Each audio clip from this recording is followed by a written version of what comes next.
Ladies and gentlemen, and welcome to Tesla Motors' second quarter 2011 financial results Q&A conference call. At this time, all participants are on a listen-only mode. Later, we will conduct a question-and-answer session with instructions following at that time. If anyone requires assistance, please press star then 0 on your touch-tone phone. As a reminder, this conference call is being recorded. And now, I'll turn the call over to Jeff Everson. Please begin. Thank you, Tyrone, and good afternoon, everyone. Welcome to Tesla Motors' second quarter 2011 financial results and Q&A session. I'm joined here today by Elon Musk, Chairman, Chief Product Architect, and CEO, and Deepak Ahuja, our Chief Financial Officer. We announced our financial results for the second quarter shortly after 1 p.m. Pacific time today.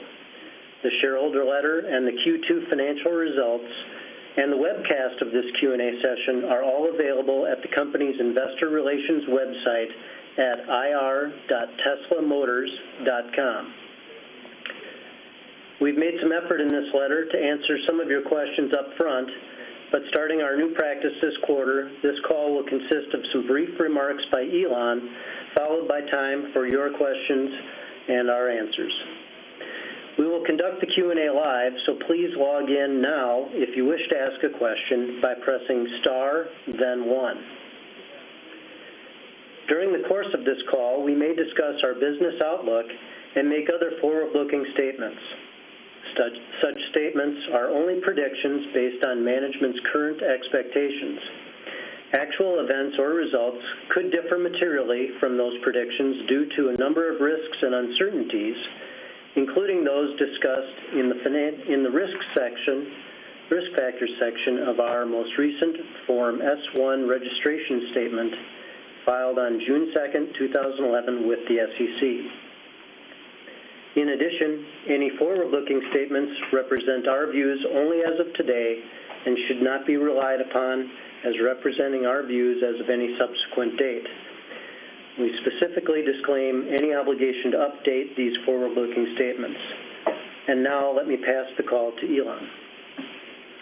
Thanks, Jeff. So if people have been listening in on the calls on prior quarters, know that we've usually been pretty circumspect in our tone about the quarter results. But in this case, I think that just wouldn't be accurate. This was the best quarter in Tesla's history. It was just phenomenal across the board. We saw tremendous demand for Roadster, for Model S, well over 5,000 deposits. We're almost sold out of all of next year's production of Model S. We've obviously signed the $100 million deal with Toyota. We're in discussions with them for a deal that is an order of magnitude larger than that. Our retail strategy is going gangbusters. Our 2 new stores that have our new approach to doing a store have had 200,000 visitors since opening. It's just been tremendous across the board, and with great momentum going into the third quarter. So, super excited. We try to express as much of this as possible in the letter ahead of time, so to give people the maximum amount of time to ask questions. With that, let's go to questions. Thank you, ladies and gentlemen. If you have a question, please press star then 1 on your touch-tone phone. Again, if you have a question, please press star then 1 on your touch-tone phone. Our first question is from Himanshu Patel of J.P. Morgan. Your line is open. Hi, good afternoon, guys. Hey. Hi, Himanshu.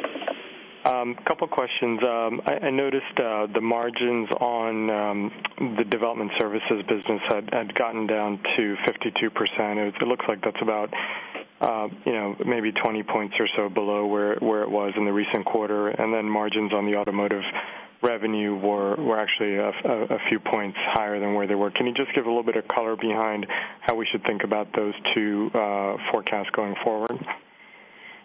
Sure, Himanshu. The margin on our development services contract will fluctuate from quarter to quarter because there is a difference in the revenue recognition which is associated with the milestones that we deliver on that program versus the cost that we incur. This is very consistent with what we have been saying in the last several quarters about our development services margin. I think the automotive margin is a much better measure of our operational capabilities.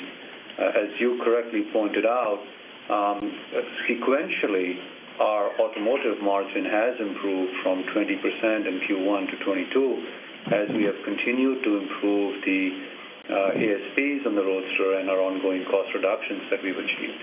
Yeah, and certainly bodes very well for the Model S.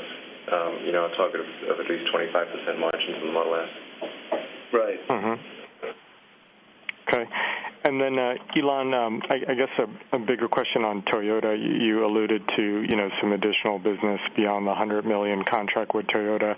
I'm curious, do you have a view at this stage on how Toyota is internally viewing, just the broader EV portfolio, or do they have parallel development efforts internally with their own engineers right now for electric vehicles that are, I guess, in some ways sort of competing with what you guys are doing, or do you sense that they're kind of gravitating more towards using someone like a Tesla more exclusively? It's difficult to answer that question with a high degree of accuracy, but certainly if one looks at the objective actions they've taken, such as the recent $100 million deal, and the fact that we're in discussions for a deal that is an order of magnitude higher than that. You can never foretell exactly what will happen there, but certainly if I was to judge from tone and behavior, it's extremely positive. Now I would expect a company like Toyota, which is obviously a gigantic, one of the largest companies in the world, to have multiple irons in the fire. But I think it can also be said that there's no doubt that we're one of the significant irons in that fire. Okay. And then lastly, on the revenue guidance, you guys gave a midpoint of $185 million, and it sort of implies about $78 million for the second half, which on a quarterly basis is, about $40 million or so per quarter. That's a bit of a slowdown from the kind of, 50 and 60 rate you did in the first two quarters. So can you shed some color on what drives that sequential decline in revenue? We believe in being conservative. Okay, great. Thank you.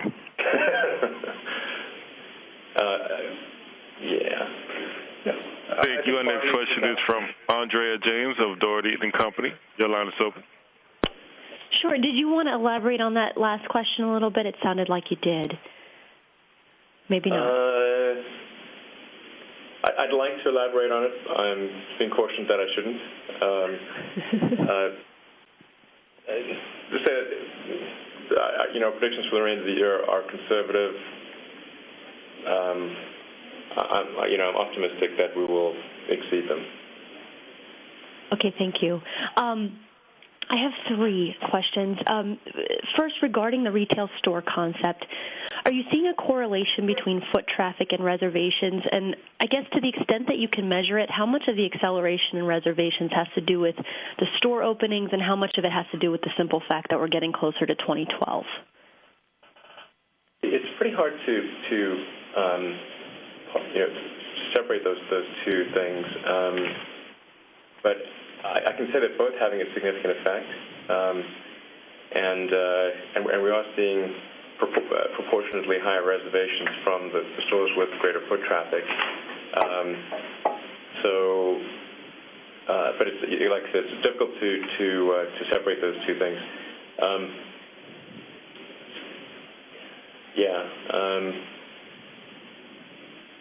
I think we'll probably have a better sense for that in the coming months. But I can't say we have a firm understanding of how exactly it would break down. Obviously, it's all going in the right direction. What we have seen is a pretty interesting dynamic. We opened our Santana Row store first. We saw increased foot traffic there. Obviously, we are better known in California, and that we could see that coming through in higher reservations for the Model S and orders for the Roadster. But what was interesting is that our Menlo Park store, which is not very far, also saw an uptick in Roadster sales and reservations. So there's a pretty dynamic effect. And in Denver, where we opened our second store, a lot of people really didn't know what Tesla is, and opening that store has created a huge sense of awareness. And initially, we didn't see the momentum of reservations increasing, but lately, in the last few weeks, we've certainly seen a significant increase in reservations momentum. So it's a combination of awareness and Deepak's actually made a good point there. If you look at our Roadster sales, we've got about almost half of those sales occurring outside of the U.S. U.S. sales, I think we're maybe 30-40%, but maybe 30% California, something like that. But if you look at our, so in terms of California Roadster sales, I think we're maybe somewhere around 15% of the total sales of California. But if you look at our Model S reservations, it's actually closer to like 40 to 45% of our Model S reservations are in California, which means that there's a great deal of untapped demand for Model S outside of California that I think is at least proportionate to our Roadster sales. So we certainly are highly optimistic about Model S demand growth in the future. And we really, particularly outside of the U.S., have de-emphasized the Model S because the Model S will first be delivered in the U.S., and we want to focus on getting into Roadster sales internationally. So there's not too big of a gap there between Roadster and Model S. But as we turn our focus to Model S internationally, I really think we'll see very strong demand. It's maybe worth just touching a bit more on Roadster as well, because I've seen in the press some misinterpretation of the situation with Roadster, with some people in the press thinking that we've sort of stopped production or something. The comments I actually made a couple months ago was that we'd soon have sold out of Roadsters, meaning the orders for Roadsters, there will be no more order slots left. Our deliveries take place sometime after we do a sale because we have a long waiting list. So we'll actually be delivering Roadsters in the U.S. until January. But we've sold out of all custom orders. As I predicted, we've sold out of all custom orders for the Roadsters. There are some spec cars available, a small number of spec cars available, but otherwise we're sold out. So you can't actually buy a custom ordered Roadster in the U.S. anymore, and there are only a few, like I said, a few spec models available. So if somebody's interested in buying Roadster, they'd bet back quickly. Now we do have some inventory reserved for Asia and Europe, and we'll continue deliveries in Asia and Europe until at least the third quarter of next year. Because Model S we'll only start delivering Model S towards the end of next year. So perhaps worth clarifying that. Some of the media got that wrong. Thank you. Just two more. You shared a table in the shareholder newsletter that has Model S development, I guess a timeline. There's a lot of information packed into this table, but I was wondering if you could kind of help me to understand how we should look at it. What are you trying to convey with the information? And just explain some concepts like what does it mean that the beta is in the process, the beta process in the prototype/production phase in Q3, Q4, 11. Just kind of trying to understand what, how we should look at that table. Sure. So essentially what we're saying is that we're done with the alpha phase of the vehicle in all respects, and we're now well into the beta phase. I should mention that we're planning on having a major customer event on October 1st at our Fremont factory that will allow customers to test drive the beta vehicles and also have a tour of our factory. We're sending out invitations pretty soon, but that's going to be a huge customer event, and people will have an opportunity to drive a car that is very, very close to production size, so it's 99% production design. And so that'll mark the first beta vehicles that can be driven. And our definition of beta is basically something which is production design, but there's still a series of small issues to be worked out, just as you'd imagine, like beta software or something like that. And then a release candidate is something where we think the car is ready to go to customers, but we're just checking that it is. We're just validating that sort of final production process. Obviously, we're very confident about the progress of the Model S in terms of what the beta vehicle is like. It's going to be like to drive. We're also very confident about the progress in the factory, and this is why we're going to have this open house effectively on October 1st for all of our customers. We're going to bring people in from all around the world, and it's going to be an awesome event. So it's going to be a lot of fun if anybody wants to come. Okay. And then finally, this is regarding, was there something else? No, go ahead. Regarding the recently signed RAV4 contract, I guess, what does Tesla need to do to meet Toyota specifications, and should we model out some investment there, and do you invest in permanent structures in the factory?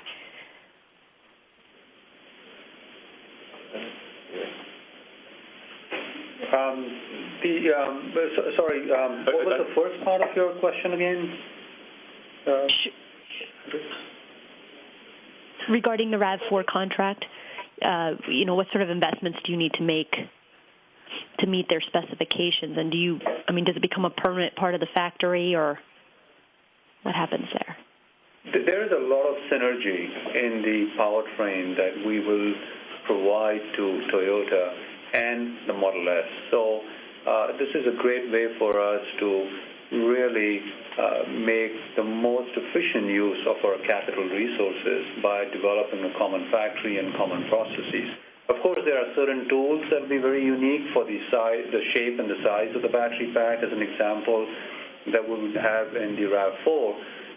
But it's not as if we're establishing a separate factory. It's going to be common processes overall. Yeah, relatively small expenses that haven't already been recognized, essentially. And it also gives us a great transition for the Roadster production workforce to work on the RAV4 vehicles, as an interim measure before the full Model S production starts. Thank you so much. Thanks. Thank you. Our next question is from Patrick Archambault of Goldman Sachs. Your line is open. Thank you very much. Actually, just wanted to, build on that last question. It does seem from the press release that the testing in the alpha, really kind of came fairly close to a lot of the simulation work you did, and based on the fact that you're on track for all your major timetables here. Can you just maybe just dive in a little bit and tell us, were there some areas that were different, where you had to adopt a little bit, some challenges that are still being kind of ironed out in the beta phase? Just wanted to get a little bit more color on how that transition is going. Sure. Well, in the alpha phase of any project, you discover quite a lot. That's why you have an alpha phase. It's nothing that's really hindered us from moving to the beta phase as planned. So there were a lot of problems, and we solved a lot of problems. One of the toughest challenges is achieving a 5-star crash rating across the board by 2012 standards. Now, to be clear, that there is no car currently in existence that has 5-star in every category by 2012 standards.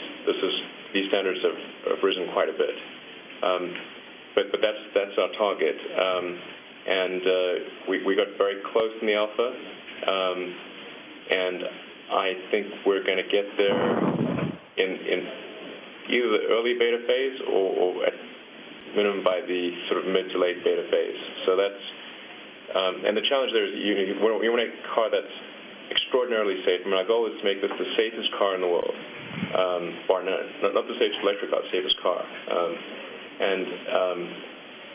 I think we'll get there, and then the challenge is to get there without adding a ton of weight.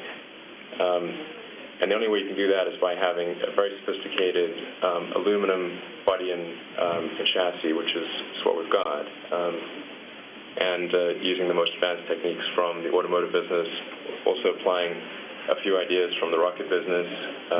The mass is extremely important, and I think we've really got something that's spectacular. I mean, we'll go into detail on that on October 1st when we have the customer event.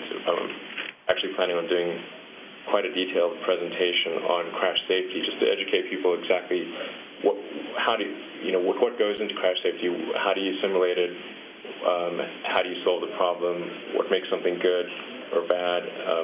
Because I want to actually really have people come away with that really understanding and knowing what makes a car safe rather than just sort of typical marketing nonsense.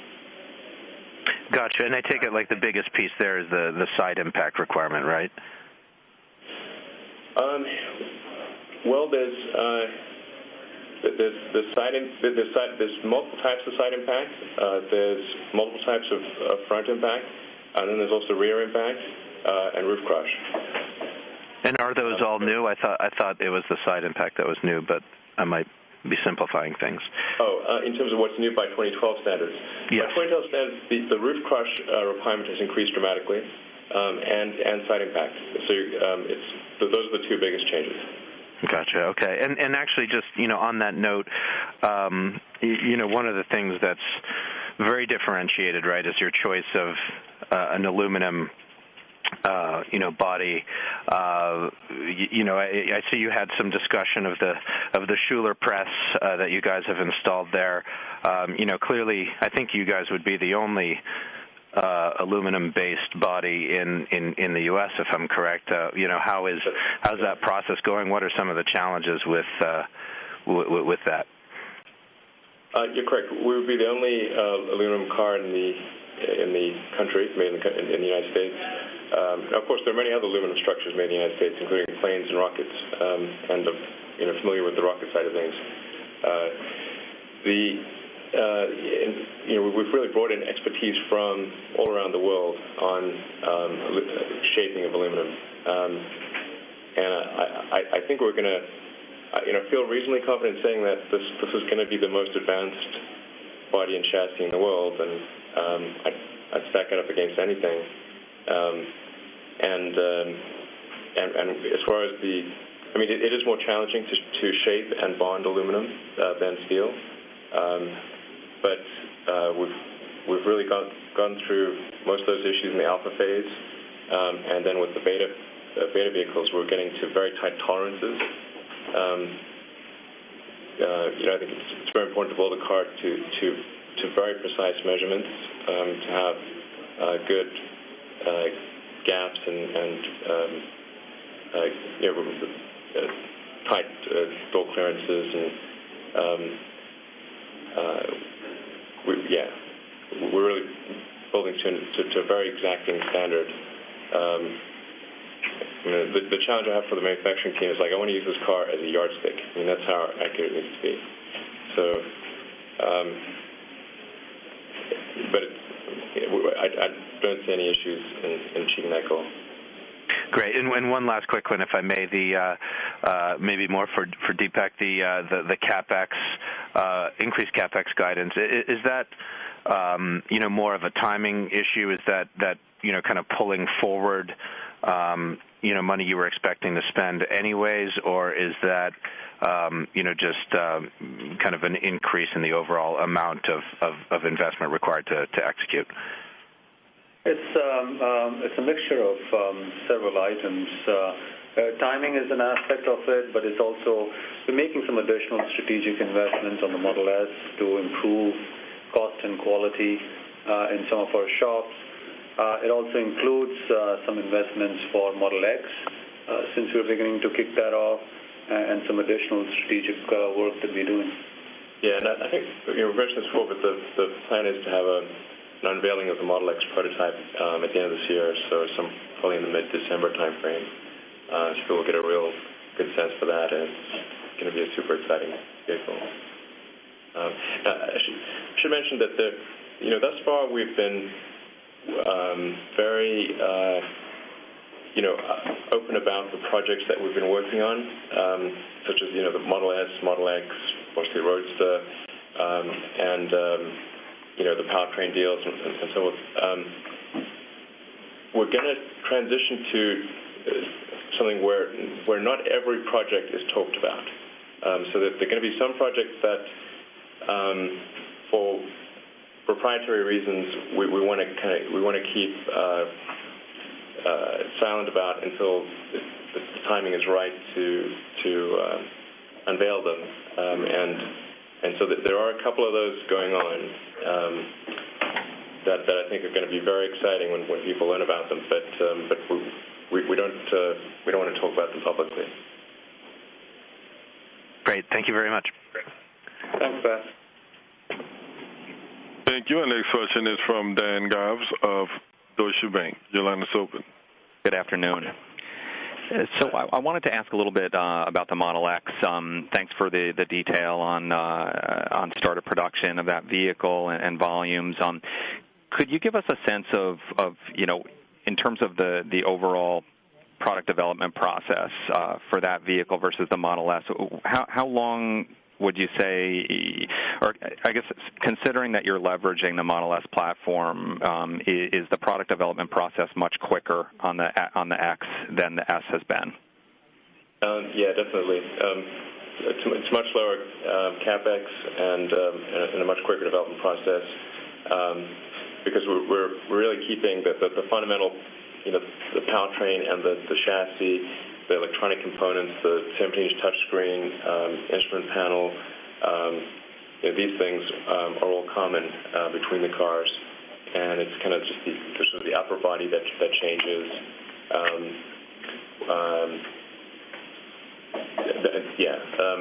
But I don't want to say too much about the Model X because I want to really leave a little bit for the big unveil in December.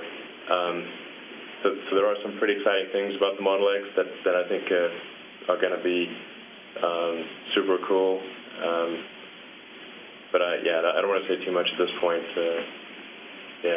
Okay, but would you say that these additional top hats are, is it half the time to develop them from kind of, I don't know what you guys call it, maybe design freeze to start a production, or is it even faster than that? First approximation is probably about half. Yeah, it's maybe a third of the Capex and half the time. A third of the Capex, half the time. Okay, thank you. Thanks for that. And then in talking about R&D and Capex, just wondering if you expect to have a decline in R&D spending as you get up to the Model S launch, or will that stay relatively flat versus 2011 levels, considering that you seem to be in the midst of other development processes as well? So, the kind of the cadence of R&D and Capex, should that decline in 2012 versus 2011? The bigger thing is by quarter as well, and I think certainly at this point we have fairly significant one-time expenses related to the Model S as we are completing the engineering, design, and testing work with our suppliers, and we're building the prototypes of the beta as we speak.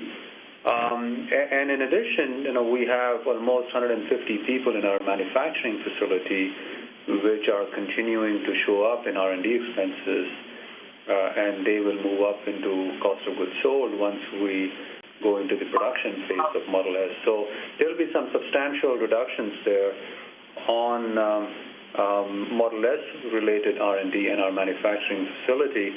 The things that would come up is, as we go into 2012, is Model X and some of the other projects that we're working on. But overall, yeah, there will be some reductions. Okay, great. And just I wanted to ask about the cadence of Model S production a bit. I know you've announced that early production will be kind of the highest end models. Do you have any sense for how long that might last? It could definitely impact average transaction prices over time.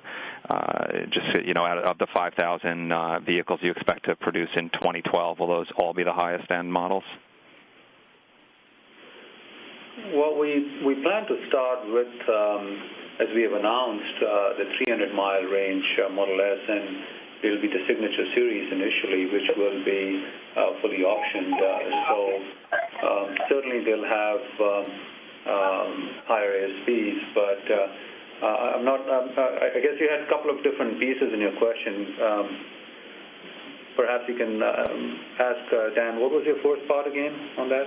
I guess maybe, how long you expect that to last. Just trying to get a sense of, whether it would be the first couple quarters of production that will be the 300-mile vehicle, or is that more like, the first, 500 to 1,000?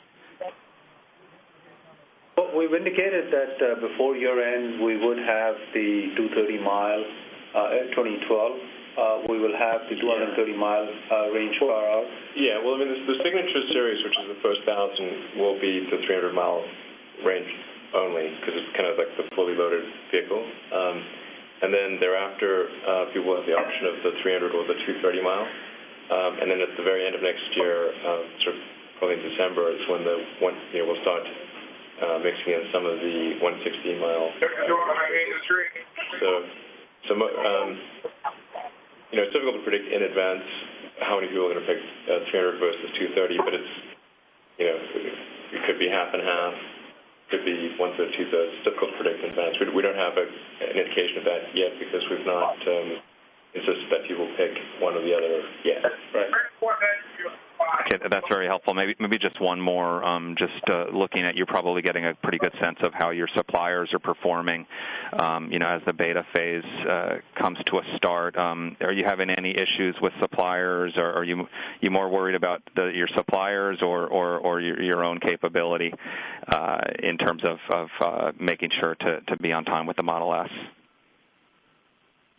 Well, I mean, so far it looks like everything's on track, so we're not aware of any supplier or internal issue that would prevent deliveries in the middle of next year.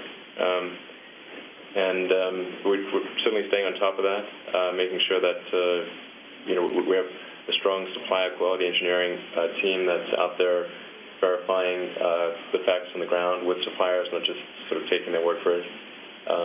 And then we're making sure that internally our manufacturing ability is ready before it needs to be ready. So far it's looking good. Yeah, don't know of anything that's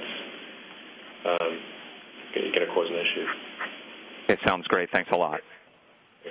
Thanks, Dan. Thank you. Our next question is from Carter Driscoll of Capstone Investments. Your line is open. Thank you. Good afternoon.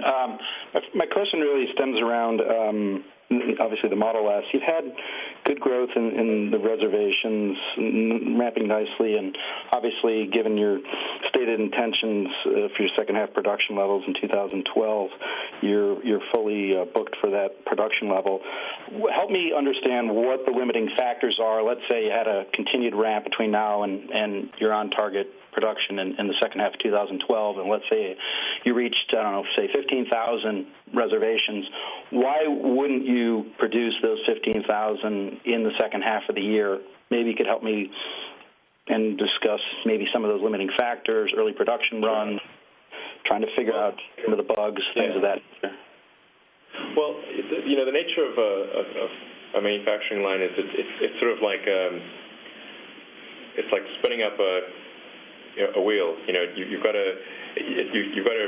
can't just sort of go from nothing to 2,000 vehicles a month instantly, because if you did that, there'd be a lot of issues you encountered. You really have to kind of start the line with 10 vehicles a week, and then go to 20, and then 30 and 40, and eventually get up to the rate that where the production line can manufacture the vehicle with very high quality at the rate that you need it. If you just sort of went full blast, you wouldn't be able to keep the quality where it needs to be. Now we have set things up such that, and this is where part of the increased Capex comes from, such that we can do 20,000 units on a single shift. Previously we talked about doing 20,000 units on a double shift, and we thought, well, just to allow for a better ability to capture upside potential, let's spend a bit more money and be able to do that on a single shift. So yeah, I mean, in sort of in the 2013 time frame, if the demand is there, we can certainly do more than 20,000 vehicles, and we'll work hard to drive that demand to the best possible level. And then just my next question really centers around, obviously some of the strategic initiatives that we want to keep under wraps for now. Obviously, you've had the secondary raise, and I would imagine most of that's for the Model X, the RAV4, and the Model S. Do you envision that you might need for some of these initiatives additional capital, or do you feel comfortable now with what you have on the books? At this point, we're not. We don't plan any. Don't anticipate any need for a secondary between now and start of Model S production.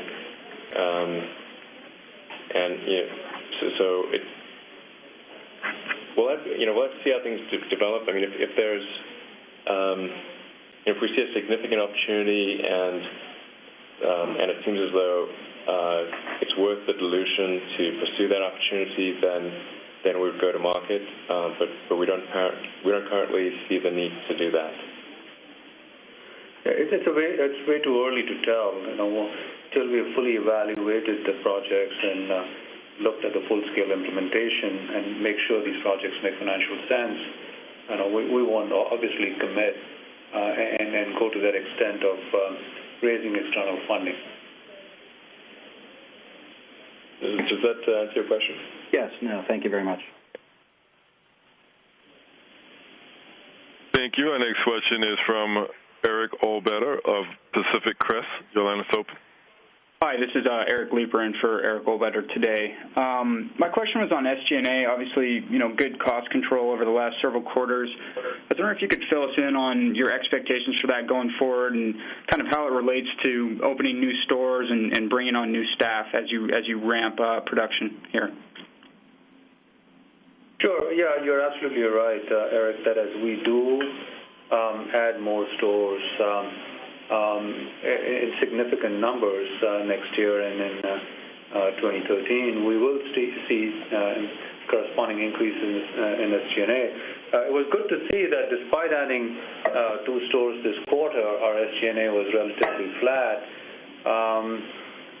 On the whole, though, I'm pretty sure, given our overall approach and not spending any money on advertising, as an example, we would see that our SG&A as a percentage of revenue would be at industry better than industry benchmarks or industry benchmarks. Okay, that's helpful. And I was wondering if you could just talk about the sorry. No, go ahead. I was wondering if you could just talk about the competitive environment. You've had specifically the Fisker being delivered very recently. I was wondering if you could talk about sort of how you view the market now that you have a luxury non-gasoline vehicle in the market. We've not seen any impact on our sales at all of Fisker. So, yeah, frankly, I'm a little concerned about, if something were to go wrong with Fisker, either on their demand or production side, that people would infer that there's, a similar issue with Tesla. I just don't think there's good correlation. Great, thank you. Thank you. Our next question is from Ravi Shankar of Morgan Stanley. Your line is open. Thank you. Good afternoon, everyone. I'm pretty interested in this customer event that you're having for the Model S on October 1st. I think this is the first time you've spoken of that. Can you give us some more detail here? Are these customers going to be existing Roadster customers, anyone who's placed an order for the Model S, and are they actually going to get to drive the car? So this is actually, you have to have placed a reservation for the Model S. And it's, we're trying to think of, what are things that we can do to reward customer loyalty and have them, feel really confident about the vehicle that they put down a deposit for. I'm a big believer that the best salespeople for a product are existing customers. So we really want to have people come to this event, drive. We won't have enough time for them to drive the cars themselves, but we're going to drive them in the cars on the test track that we have at Fremont, the former NUMMI facility. So they'll get a real feeling for the acceleration and handling, the fit and finish. I think people are really going to be impressed by that, and that's why we're doing it. And then as well as a detailed factory tour to see all the progress we've made towards production there. And of course, as someone who's sort of an analyst, you're welcome to come at any point and see what progress has been made, but and you're also welcome to come to this event. Yeah, I wouldn't mind scoring one of those ride and drives myself.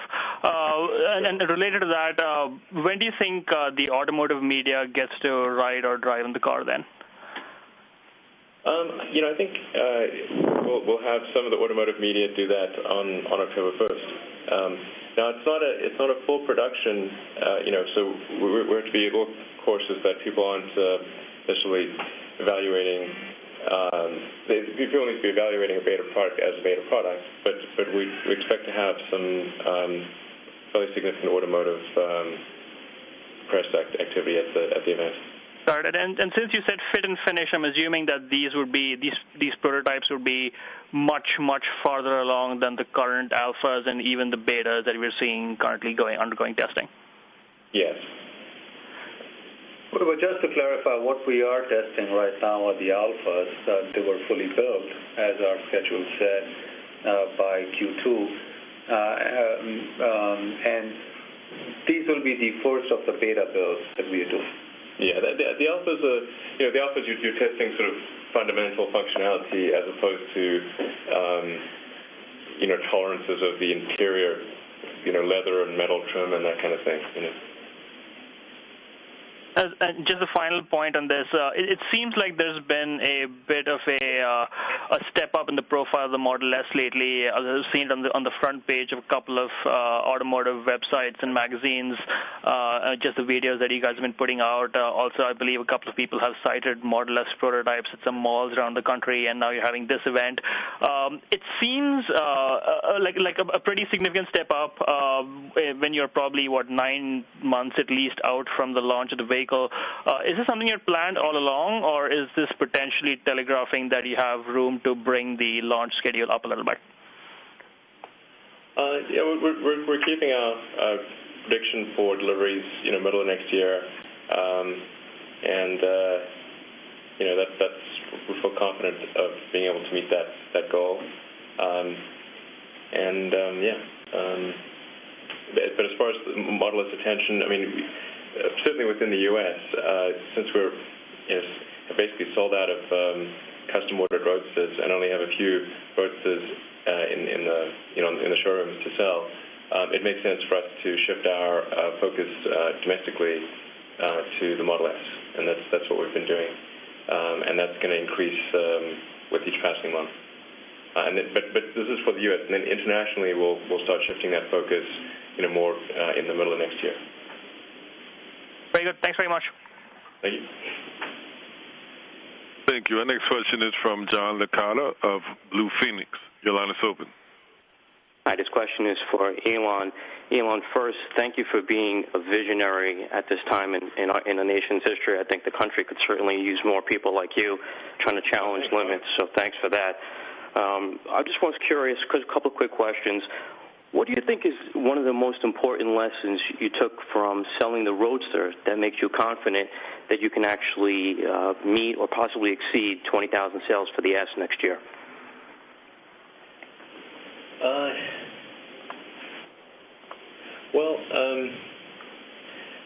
I think there's certainly the lessons from the Roadster are more in terms of understanding what it takes to produce a compelling electric car, and if you think of the way I think of the Roadster and the Model S is kind of like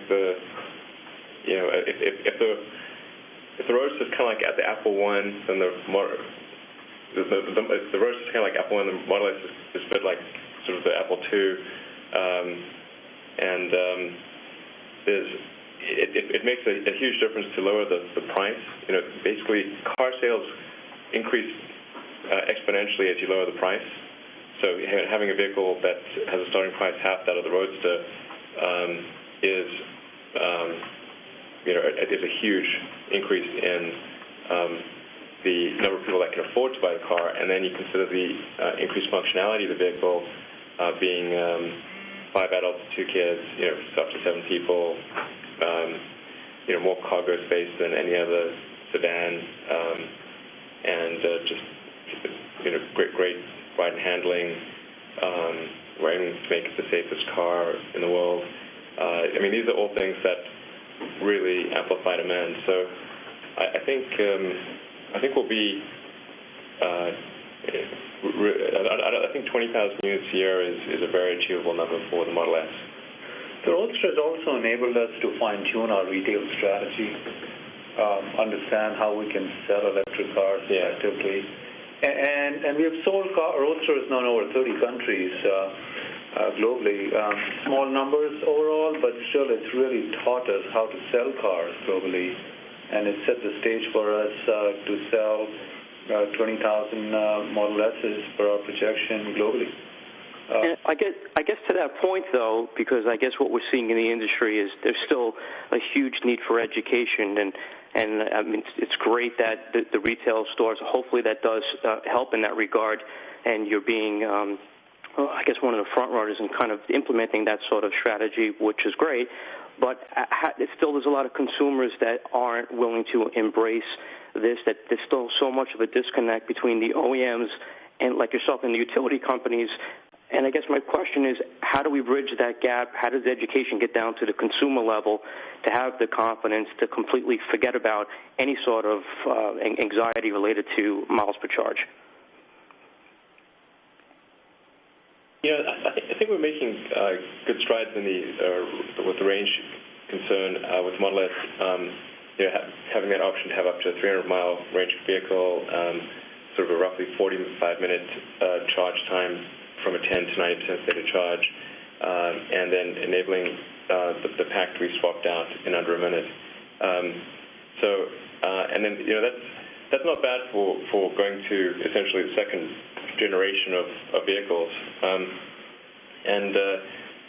I've said for many years now that in order to really achieve the mass market, have something be compelling at the mass market level for a product, you really need to optimize the design and achieve economies of scale. And I think generally you need to do about 3 significant iterations on a new technology, at least. And And that's why our strategy has been to start off with the Roadster at low volumes, relatively higher price, then go to the Model S, mid volumes, mid price, and then our third generation vehicle would be high volumes at a low price or lower price.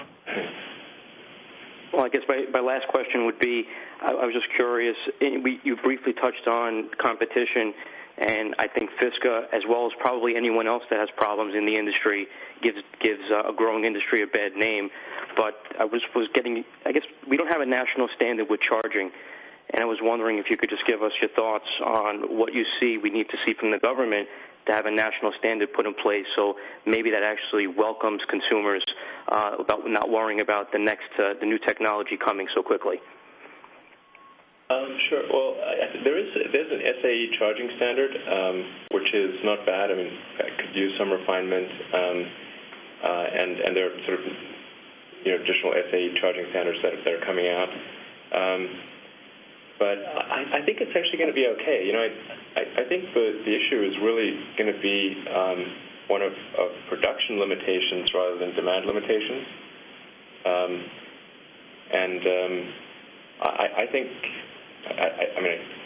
I hope this is true, but I think it's true, is that Tesla will always be, at least for the next several years, production limited. Right now, if you put down a deposit for a Model S, you've got to wait 18 months, and yet people are still putting down deposits, minimum of $5,000. So until, at least speaking from a Tesla standpoint, until we start seeing deposits, that wait time go from 18 months to, let's say, 3 months or 6 months, then really our focus needs to be on ramping up production as fast as possible. Well, thank you very much. Looking forward to speaking to you guys soon. All right. Tyrone, we have time for one more quick question. Thank you. Our next question is from William Pack. Your line is open. Hi, thank you. I think my question's been answered for the most part, Mr. Musk. I was curious about previous factory output for the NUMMI auto factory, I think up to 500,000 cars a year. With Model S looking at 20,000 and Model X at up to 15,000 a year, I was just curious about any plans or vision for maxing out your capacity in the future, maybe in conjunction with this recent contract I saw with SetPoint for your automation. Well, I think we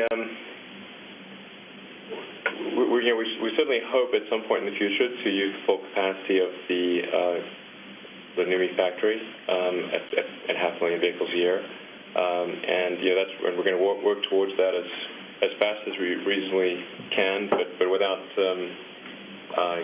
getting too far ahead of ourselves.